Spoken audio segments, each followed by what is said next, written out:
And our first question for you is whether Labour should apologise to Donald Trump for things that have been said, or is it water under the bridge? 0207 862 2222, do call. Keir Starmer has been called on to apologise to Mr. Trump for comments previously made, particularly by his Foreign Secretary. And this was the moment in Parliament yesterday. The Prime Minister and the Foreign Secretary met him in September.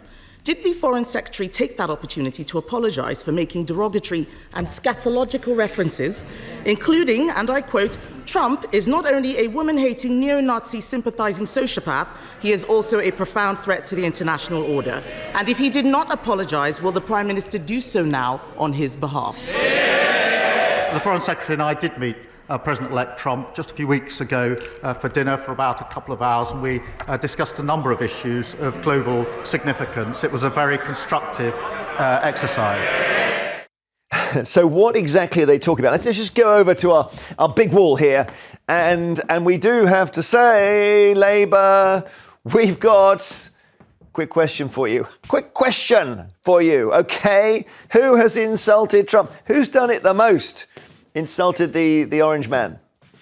So top of the list is indeed David Lammy, and we'll come to David Lammy's comments shortly, but there's a whole load of them. Sadiq Khan, London Mayor.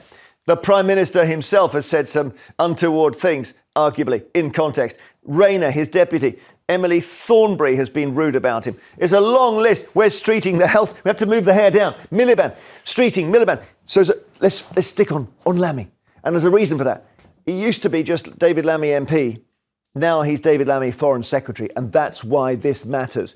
So a lot of his comments were in a particular article that was written here in 2018 for Time magazine, and it was around this Trump visit, where the Mayor of London, Sadiq Khan, gave permission for that. Now we'll have a close-up here. That was a blimp in the shape of Donald Trump wearing a nappy, or as the Americans call it, a diaper. And Sadiq Khan said, yes, it's fine. You can fly that in the air above London when Trump arrives in his plane. So it went ahead, caused a big old stink, because when Trump arrived, the plane sat on the tarmac and Trump tweeted, Sadiq Khan is a stone-cold loser. Let's go back to Lammy. This is the article. Clear the pop-up. He says he's a tyrant in a toupee. He says, you can't blame us for hating him. Trump has insulted our capital. He's not happy that Trump talked about all the knife crime in London, called it a real war zone. He doesn't like that, David Lammy. Some people might say Trump was close to the truth. Trump has barely concealed his racist attacks on the UK. This is strong stuff. Parts of the US are descending, he says, into state-condoned racism. That's while Trump was president. He says our countries are deeply intertwined. And then he says, through international institutions, we've made the planet safer. Trump is not only a woman-hating, neo-Nazi, sympathizing sociopath, he's also a profound threat to the international order. This is awkward because it's quite hard, if you're David Lammy, to row back from those 6-7 words: woman-hating, neo-Nazi, sympathizing sociopath. And the problem is, he kind of doubled down as well, because he conducted this running battle on Twitter with Trump. A liar and a coward, says Lammy, a man who wants to see Europe divided once again. Trump is not fit to lick the boots of our fallen soldiers. You're beneath contempt, Trump. You're just a troll. Deluded, dishonest, xenophobic, narcissistic. Donald Trump is no friend of Britain. He's not fit to hold public office, let alone worthy of our country's highest honours and a banquet with the Queen. He blames Theresa May for selling out the UK to a serial liar and a cheat. And I'm not sure, having given you the full rap sheet there, I'm not sure how you can walk all that back, as the Americans say, Anne. No, but I think the problem will be bigger here than it will be for Trump himself. I mean, we have a press that absolutely loves to try and embarrass politicians, and Lammy, you must admit, has given them, a whole heap of stuff. But I think that when it actually comes to international relations, Trump's a grown-up. Lammy may eventually become a grown-up, and they'll just, they'll get on with it. Oh, you think so? Okay, so I think can we they'll just get be on. practical then, Henry? Yeah, I mean, it will serve nothing for David Lammy to try and walk that back. It's ridiculous. It's there in black and white. What does Trump admire more than anything else? Why does he admire Putin, Xi, Mohammed bin Salman, the Crown Prince of Saudi Arabia, Kim Jong-un, who he used to call Little Rocket Man? Because they have strength. He used to say, you got to have, this is my attempt to do the Trump, you got to have strength. That's what he admires more than anything else. And if Britain then says, oh, we apologise, please give us a trade deal, he will see that as an absolute weakness and walk all over us. There was one of the people on the election programme overnight was Malcolm Turnbull, the former Australian Prime Minister, and there was a leak of a massive row they'd had because there was a deal that some of Australia's people would be housed in America or whatever. And Trump said, I don't want to do it. And Turnbull said, you have to. Obama agreed to it. And they were screaming at each other down the phone. And in the end, Trump agreed. Yeah. And then the next time he saw Trump, he said it was really cordial, as if they were now friends. Yes. And he said, on the other hand, Boris Johnson was always very, very friendly to Trump, never got a trade deal. There you go. So he says, yeah. So sometimes Trump admires people who are like him. Yes. Sharon in Staffordshire, do you think David Lammy or Labour should apologise? Right. Good morning, Jeremy. Good morning, Anne and Henry. Hi. Now, I do agree with what Anne has just said. And personally, myself, I think Trump does not give a damn whether Labour say sorry to him or not. You know, he's basically thinking that they can't even look after their own country. So I don't really give a damn about these people. He does not. He doesn't really care. So, yeah, but we may need him a little bit because we're still trying to sort out some of those post-Brexit trade deals. It's been a while. I'm just checking the time. So we might need America to help a little bit here, Sharon. Well, like I said, Trump, he's his own man. He don't really give a damn. He really does not. Whether England needs America or not, Trump does not give a damn about that. I can tell you that now. He doesn't. All right. Thanks, Sharon. Loads of calls. Christine in Hampshire, what do you think? Oh, hi, Jeremy. Yes, I mean, Labour's going to try and earn a few brownie points, I guess, and grovel back to Trump. I cannot understand, perhaps Anne can explain, why we need this special relationship with America. Even Keir Starmer was saying about it yesterday. America is the most debased country in the world, and why we can't have more special relationship with Europe. Well, let's let Anne answer. Christine, that's a great question. Go on, Anne. I mean, you can't get away from the fact that America is the leader of the Western world. Still? Yeah, very much so. That in defence terms, she is absolutely crucial to us. And therefore, I think that I don't know about a special relationship. I think sometimes that's overblown. But yeah, we've got to have very cordial and very close working relations with the United States. I don't think there's any doubt about it. But they're turning in, they're doing America first. Do you understand that? That's what people have voted for. It's not Trump who's done it. It's American voters who've decided they want a strong guy in charge to put their interests first. They like Trump's narrative. It's us against the world. And these people are coming in. And look at the language. They're poisoning our blood. They're sending their worst. They're destroying your neighbours. They're eating the cats. They're eating the dogs of the people who live there. That's the kind of crazy stuff that they've voted for. But when it comes to whether Trump cares what David Lammy has said, remember, the person who is now his vice president-elect, J.D. Vance, a few years ago called him America's Hitler, and Trump clearly forgave him. That is very true and a very good point, Henry. Peter in Wolverhampton, maybe David Lammy shouldn't apologise because actually Trump won't respect that. No, I think he should grovel and apologise. I think Trump has real integrity, and Labour have proved over the past month that they completely lied and misled us about what they were going to do in government. So what should Labour say to Trump then? They should say, we're sorry, we're a bunch of sociopaths. Well, yeah, but hang on a minute. I mean, they didn't know he was going to get back in. That's the classic thing. No, it's like but when they took the risk. You swear at someone on the tube and the doors close and then they open again, you know. It's like you're in trouble now. So sorry, Anne? Well, I was going to say, I mean, I think what's changed over the last few years is social media. Mm-hmm. And now everything you say is there recorded forever. It used to be what you thought about when you wrote an article. Now, any off-the-cuff comment is there. Now, a serious politician should recognise that. and Lammy didn't. Or presumably Lammy thought Trump was It's very Trump. important to remember the context in which David Lammy and others were speaking.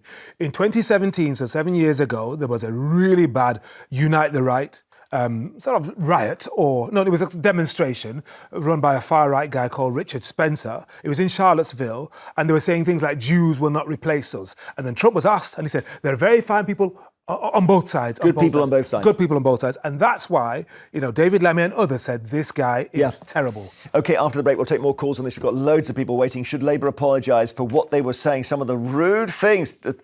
What was it? Tyrant in a toupee. And the blimp was Sadiq Khan gave it permission. Should Labour apologise or just blanket pretend it didn't happen? Calls on whether Labour should apologise for their previous negative comments about President-elect Donald Trump. We went through them, my goodness. What is it? Neo-Nazi sympathiser, woman hater and tyrant in a toupee. And most of the bad ones are made by the guy who is now the Foreign Secretary, who's called, of course, David Lammy. All right, let's talk to... actually, funny enough, I want to just have a look at Mr. Lammy speaking first. A president who would line up with neo-Nazis and the Ku Klux Klan. So that was 2018, and that refers to the event that Henry Charlottesville, mentioned. Charlottesville. So Nick is in Devon. Hi, Nick. Should he apologise? Hey, Nick. Nick. Wait a minute. Nick. I'm worried he's... Go on. Where are you, Nick? All right. Sonia in Essex. No call. While we're waiting, that gives me the chance to say...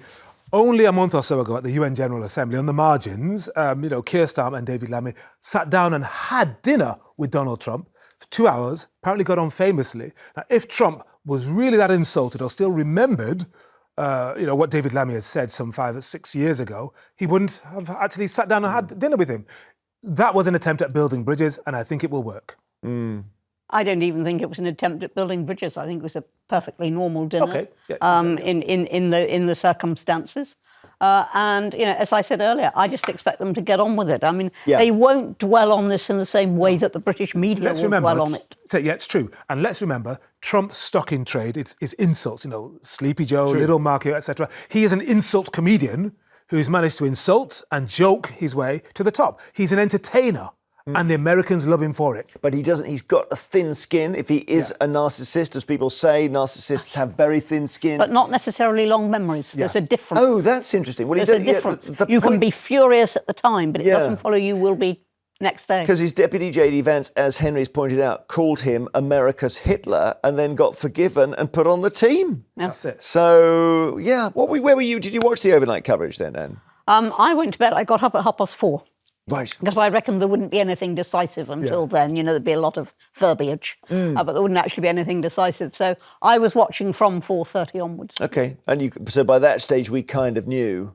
Well, by that stage, we knew that he was ahead. Yeah. But not really the sheer scale. There was no good news for her at any point in the night. That was the thing. And it's the degree to which he was winning certain counties that were crucial, and he was doing better than he'd done in 2020, and Kamala Harris was doing worse in really important counties when he looked at the margins. Sonia in Essex is on the line. Hi, Sonia.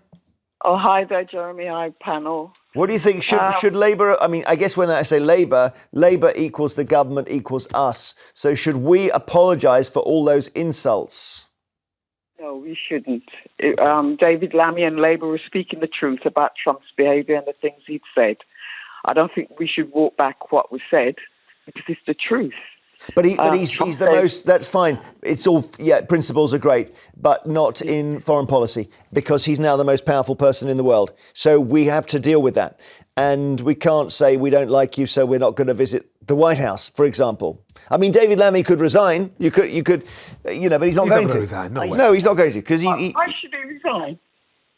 Well, because he's the foreign secretary.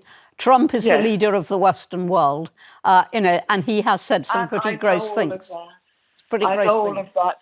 I know all of that, but why should he apologise? Should Donald Trump apologise for all the things he said? I haven't necessarily said he should apologise. The issue is, why are we now embarrassed about it? Why are we talking about it? That is why. That is why. But we shouldn't be embarrassed about speaking the truth. The truth is the truth. He is all of the things that David Lammy has said. And I suspect that's the... I'm sure you believe in international diplomacy, Sonia, don't you? You do believe in international diplomacy. Yes, I do. And does Donald Trump believe in international diplomacy? I doubt it. Donald Trump believes in Donald Trump. Do you? And we've given this guy a pass, and we think he's such a great guy. He's not. The guy. This man is a criminal. I'm sorry. Yeah, he is. I mean, you can now say that. Yeah. Okay. So let's say you were in government yourself, because there is the other option here, which is where we say we are not going to deal with you. So we're not going to have a relationship with the USA. Would you go that way, Sonia? Well, I don't think we should pander to everything the USA says, because we're talking now. Diplomacy at the time, David Lammy was speaking his truth, and it's the truth. And a lot of people agreed with him. Yes, Trump is now the president, but I don't think David Lammy should be sacked and somebody else should replace him. Thank you. I also don't think we're going to get a trade deal with Donald Trump. Thank you, Sonia, very much. We spotted this tweet online that the Times are reporting that David Lammy had got on so well with Trump during their meeting in September that Trump personally offered him a second portion of food. Okay, take the food. Go on, David. I don't know. He probably personally offers everyone a second portion. I don't know. Sutty has been in touch on X saying Lammy needs sacking, no excuses. You could, if Labour were really worried about this, they could move him to environment or something. Chris on X says they can apologise all they like, but they've shown, this is Labour, they've shown their true colours. Betty has reached out and says they are all as bad as each other. Trump is far from innocent. He's slung plenty of mud at people he dislikes or disagrees with. As my nan would say, don't dish it out if you can't take it. Loads on this. And, we have one more there, I saw. No, another one? No. Look, remember, for Trump, this is almost like a reality programme. Remember when he unveiled Neil Gorsuch as his Supreme Court Justice? What did he say? Were you not entertained? That's the whole point of Trump. P.T. Barnum. Were you not entertained? Because this is his stock in trade. What a great line. I don't think, even if he's got a thin skin, he will hold on to it. Sure. It's all about transaction. All right. Business. Let's put our minds at rest. Thank you. Thanks for all your calls.